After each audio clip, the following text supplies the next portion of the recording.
Buenos días y bienvenidos a mundodesconocido.es. Tenemos la costumbre de aceptar los hechos que mediáticamente nos cuentan como sacrosanctorum. Los grandes medios de comunicación en ocasiones cuentan cosas que son ciertas, pero en ocasiones cuentan cosas que no sucedieron o que no son totalmente ciertas. El periodismo no es una ciencia exacta, está llena de teorías, no son leyes, es como la matemática o la física. Existen teorías que son mutables y en la física existen leyes que son inamovibles, o eso dicen. Lo cierto es que en el periodismo también existen muy pocas leyes, pero muchas teorías. Están llenas todos los periódicos de las mismas. Hoy vamos a tratar un tema un poquito complicado, pero vamos a hacerlo de tal manera que lo vais a entender todos. Vamos a traer una teoría alternativa de lo que ocurrió en los Alpes el 24 de marzo de este año, de lo que ocurrió con el avión de Germanwings. Una teoría alternativa que, si bien puede que en algunas de sus partes tengamos razón, o en otras nos estemos equivocando, yo quiero que la cojáis y la mantengáis en stand-by. No os voy a pedir que la creáis. Sencillamente es una teoría, es una opinión. La Constitución en su artículo 20 recoge claramente que podemos dar nuestra opinión. Es uno de los pequeños apartados de libertad que todavía nos queda. Incluso en el artículo 20 dice que se reconocen y recogen los derechos, en el punto a expresar y difundir libremente los pensamientos, ideas, opiniones mediante la palabra, escrito o cualquier otro medio de reproducción. También en el punto B dice lo siguiente: se permite y se reconoce y protege la producción, creación literaria, artística y científica, con lo cual vemos que nos están permitiendo poder plantear nuestras teorías y nuestros pensamientos y, por supuesto, nuestras ideas. De hecho, en el punto número 2 dice que el ejercicio de estos derechos no puede restringirse mediante ningún tipo de censura previa. Censurarlo sería un delito constitucional. Es por ello que venimos aquí y vamos a contaros, acogiéndonos a esa pequeña libertad que nos queda, la teoría que nosotros consideramos alternativa. Pero para contaros la teoría alternativa, vamos a resumir la versión oficial de los hechos. ¿Qué es lo que ocurrió? Veréis. Nos encontramos que el día 24 de marzo, un avión que partía del aeropuerto de Barcelona, vamos a dibujarlo así, cruza parte del mar Mediterráneo y se adentra en territorio francés. El avión sale a las 10:01, sale de aquí, hace el siguiente recorrido, despega del aeropuerto, toma altitud de vuelo y posteriormente impacta sobre los Alpes, cerca de Barcelonet, en los Alpes franceses, la Alta Provenza. El avión aparentemente es un A320, uno de los aviones más seguros que existen, o que menos accidentes ha tenido, pese a que hay un montón de ellos. Este A320 pertenece a una prestigiosa compañía, que sea de bajo costo, una prestigiosa compañía alemana. Lo cierto es que los alemanes saben hacer las cosas, cuidan bastante los aviones y tienen una gran disciplina con respecto a su funcionamiento. Era muy raro, o al principio se pensó que el avión había tenido algunos problemas técnicos, algo que no fue así. Pero vamos a contaros la versión oficial. La versión oficial dice que el avión sale concretamente a las 10:01 del aeropuerto de Barcelona. A las 10:01 despega y concretamente a las 10:39 empieza a perder altitud, misteriosamente, para finalmente a las 10:47 estrellarse contra los Alpes. Como ya he dicho antes, cerca de la zona de Barcelonet, unas grandes montañas que hay allí, 3 montañas, curiosamente. Esto es lo que ocurre. Se desconocen las causas inicialmente de por qué se pierde el contacto. No se sabe por qué el avión pierde altitud a gran velocidad y se estrella ahí. Después aparece una serie de informaciones en el New York Times indicando que dentro de lo que se escucha en la única caja negra recuperada, donde se graban las voces de los pilotos, se puede escuchar como el piloto intenta forzar la entrada a la cabina que había sido previamente cerrada por el copiloto, para posteriormente lanzar el avión. El piloto intentó desesperadamente abrir esa puerta y no pudo. Eso es lo que dice la versión que contó el New York Times, posteriormente corroborada por el fiscal de Marsella, quien incluso llega a afirmar que el copiloto tuvo la intención de estrellar el avión, encerrándose en la cabina. Eso es lo que dijo el fiscal de Marsella. ¿Un suicidio? Pues vamos a analizar estas cuestiones y vamos a contaros nuestra historia alternativa. ¿Qué es lo que pudo realmente ocurrir allí? Misteriosamente, el avión sale media hora tarde. Tenía previsto salir a las 9:30 y hay media hora, 30 minutos, que no se sabe qué es lo que ocurre con el avión. ¿Por qué no despega? No ha trascendido demasiado en los medios de comunicación esta información. Pero hay un dato curioso. Flying Radar 24, una web que se dedica a la investigación del tráfico aéreo, publica una serie de datos sobre la programación del piloto automático. Y es que al parecer el piloto automático es programado a las 9:30.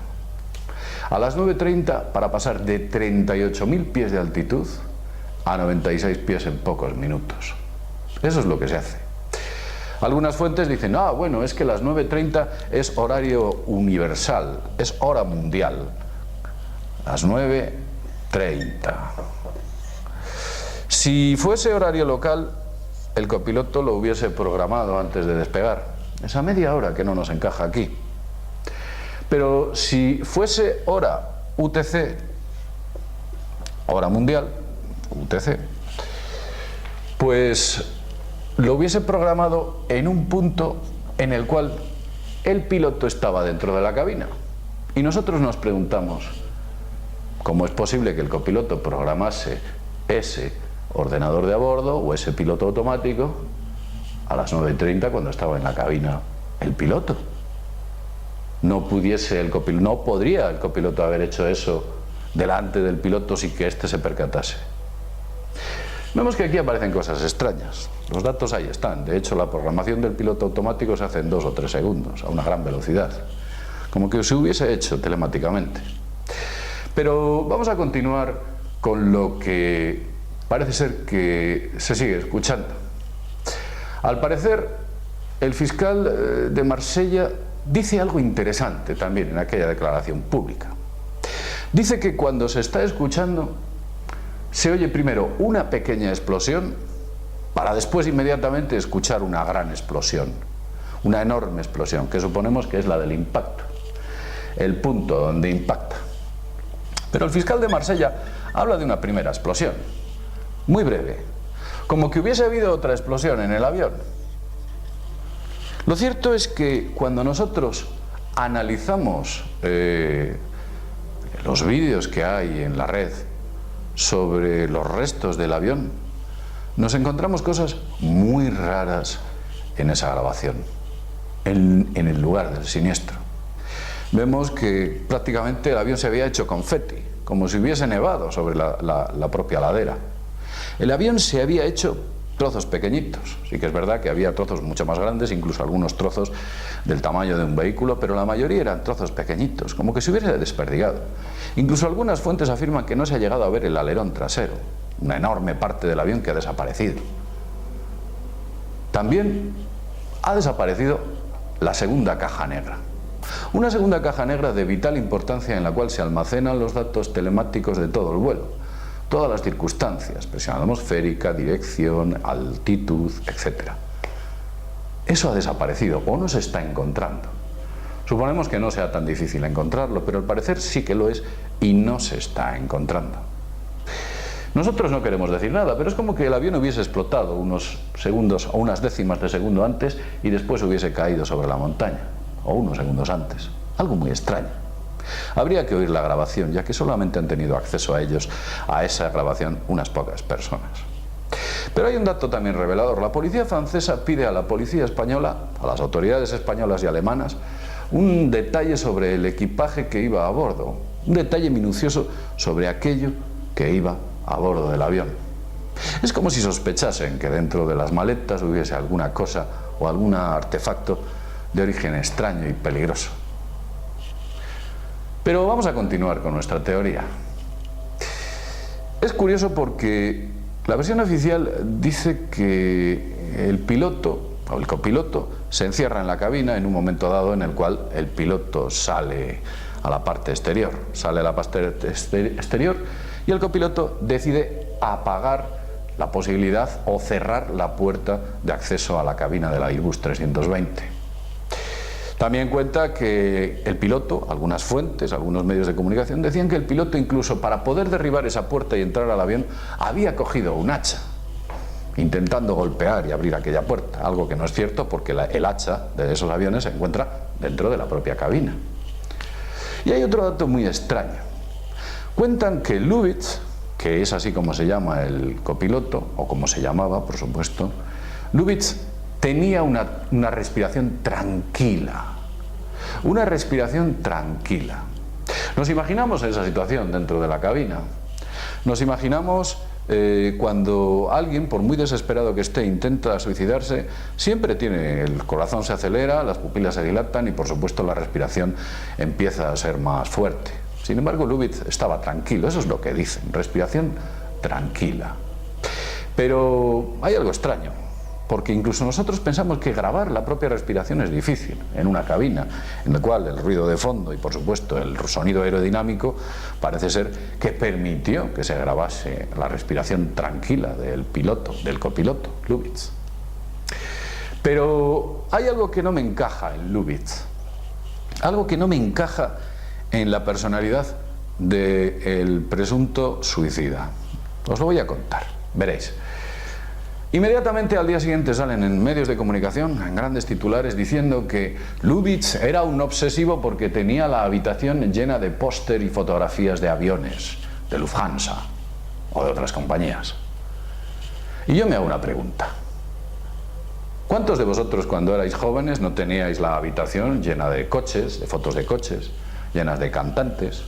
O teníais la habitación llena de chicas, si erais chicos, y os gustaban las chicas, pues la habitación con pósters de chicas y fotografías. ¿Erais por ello unos obsesivos? ¿Estabais obsesionados de los coches?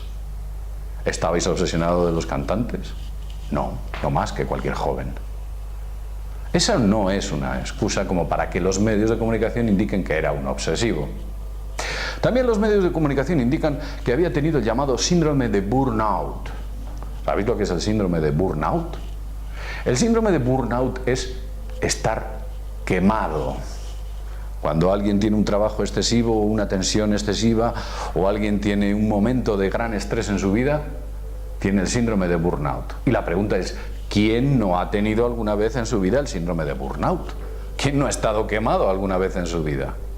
Con lo cual este argumento tampoco nos parece de peso como para que alguien se suicide.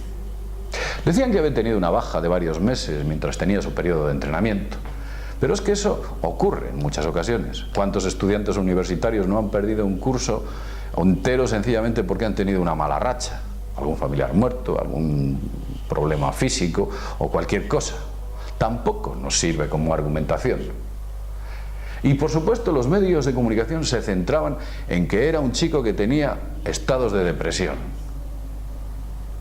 Decían que mucho, que poco, no sabemos si han preguntado a su médico.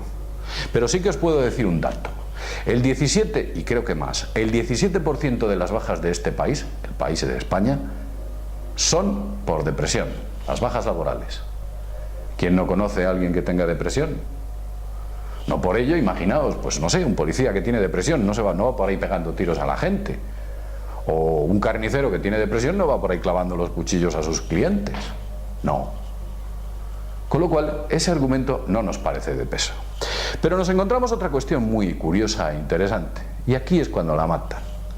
He tenido la oportunidad de ver un vídeo de la NBC, donde entrevistan a un amigo de Lubitz. un amigo. Y este muchacho dice lo siguiente: no me puedo creer que Lubitz hiciese algo así. Y dice el amigo, os pondremos los vínculos en la página web de Mundo Desconocido para que lo veáis, ¿eh? Dice el amigo: era una gran persona, servicial, amable y no estaba deprimido. Eso es lo que dice su amigo. Pero es que dice algo más. Dice que había decidido comprar una casa, que tenía planes de futuro. ¿Cómo encaja todo esto en la historia del suicida, del copiloto suicida? No encaja. Aquí hay algo extraño. Es más, Lubitz, y según su amigo, era un gran deportista. Le gustaba ir al gimnasio y hacía incluso maratones. Os voy a explicar este dato porque es fundamental. Muchas revistas prestigiosas de deporte y revistas, por supuesto, también médicas, han descubierto hace ya mucho tiempo, incluso es recetado, que hacer deporte produce una hormona llamada endorfina que nos genera felicidad. El hecho de hacer deporte te mejora tu salud mental. Estás más feliz, y yo he tenido la oportunidad de probarlo en mis propias carnes. Hubo una temporada en la que hacía deporte intensamente y me encontraba más feliz, estaba más contento. Razón de más de que Lubitz no encaja con ese perfil de suicida. También algunos medios dicen que Lubitz había ocultado su baja. De hecho, no son unos medios, sino que la propia policía alemana descubre que tenía un parte de baja que había roto. Yo os hago la siguiente pregunta: ¿cuánta gente no oculta sus bajas laborales para evitar que la gente no se entere de sus problemas, compañeros del trabajo? Para evitar que la empresa no se entere de sus problemas médicos. ¿Cuánta gente lo hace? Máxime teniendo en cuenta que este muchacho llevaba pocos años en la compañía. Y si empieza a presentar partes de este tipo, pues posiblemente la compañía lo sentase en un despacho con suerte. Pero ¿es todo esto causa para que esta persona se suicide? Amigos que le conocían de cerca, datos que no nos parecen lo suficientemente objetivos. Recordemos que había superado los test médicos de su compañía. Su compañía le había hecho unas pruebas médicas y los había superado. Vamos a una parte de toda esta historia donde la cosa se pone mucho más interesante. Veréis. Hay un tipo que se llama Gordon Duff, un tipo bastante inteligente. Es un exmiembro de las Fuerzas Navales de los Estados Unidos y es un diplomático acreditado, especialista superior en inteligencia, consultado por muchos gobiernos en asuntos de seguridad. Este tipo se llama Gordon Duff. Y Gordon Duff, el señor Gordon, dice lo siguiente: un equipo de inteligencia español especializado en ciberterrorismo viajaba a bordo del avión. Ese era el blanco. También el señor Duff añade: el equipo de inteligencia español estaba involucrado en la investigación de una empresa especializada en comunicaciones de seguridad, una empresa suiza de alta tecnología dedicada a las comunicaciones de seguridad. Esta empresa, que no voy a dar el nombre, pero os voy a poner el vínculo en la página web de Mundo Desconocido donde aparecen estos datos, dice que se dedica al cifrado de dispositivos electrónicos, sistemas de radio, radares, GSM, teléfonos móviles, faxes, etcétera, etcétera. Se dedica a la tecnología de cifrado. Pero esta empresa en concreto ha estado comprometida en asuntos muy turbios, y se sospecha que sus sistemas de cifrado quizás pueden ser descifrados por alguien. También se desconoce quién es el propietario de esta empresa, el propietario final, pero se sospecha que es la tapadera de los servicios de inteligencia de un país de Medio Oriente o de Oriente Medio. un país cerca del Mar Rojo. Y no digo más, como decía Mayra Gómez Kemp. Voy a insistir, esta información, según el propio DAF, no está al 100% confirmada. Cogerla y dejarla en stand-by. Ya está. No la tenéis que creer. Eso es lo que ha dicho el señor Gordon Duff. No puede confirmar totalmente esta información, pero le ha llegado. Como vemos, la historia se complica bastante, porque el señor Gordon Duff muestra datos adicionales. Resulta que Air Jordania, una compañía de vuelo de Jordania, tiene los manuales operativos del sistema de apertura de las puertas de los A320. Así es. De hecho, vamos a intentar colocarlos en la página web de mundodesconocido.es. Vamos a intentar colocarlos. Al parecer, según el DAF, asegura que la puerta siempre puede ser abierta exteriormente con un teclado numérico que existe. Un teclado numérico que marcas una cifra secreta y entras a la cabina. Y la cabina dispone de un mecanismo de apertura manual interior en caso de despresurización de la cabina para que puedan abrirla desde dentro. Pero se puede entrar con ese teclado numérico. Eso es lo que pone el manual operativo de Air Jordania. Lo podéis ver. Todo esto nos parece muy extraño.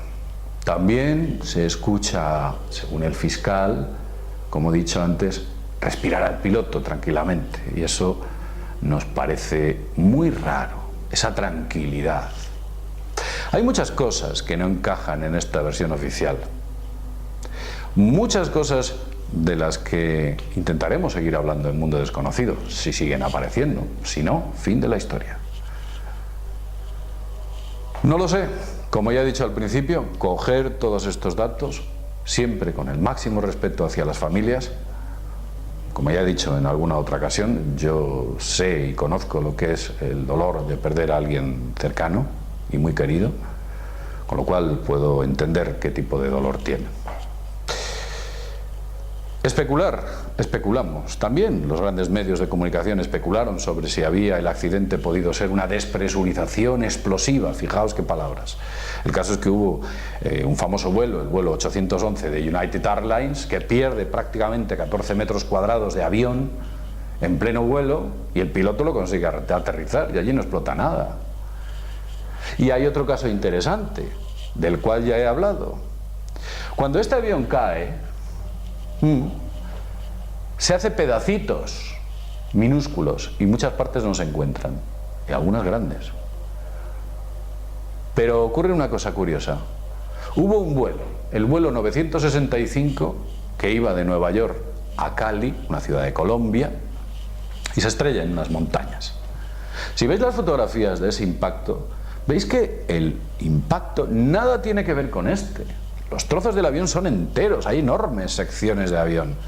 Y está todo en una zona mucho más centrada. Y no está tan desperdigado. Y, por supuesto, tan hecho minúsculas piezas. Todo es muy extraño. Hay cosas aquí que no encajan. Y, desde luego, ser o prejuzgar al copiloto tal vez no sea algo muy inteligente. No lo sé. Pero prejuicio es. No ha sido juzgado este muchacho todavía, o no ha habido un juicio sobre lo que ha sucedido. Ya veremos a ver lo que ocurre, ya veremos a ver qué cosas van apareciendo poco a poco. Bien, no quiero hacer este vídeo más largo y, como siempre os digo, agradeceros desde mundodesconocido.es que estéis aquí y, por supuesto, deciros que nos vemos en el próximo videoprograma. Hasta pronto.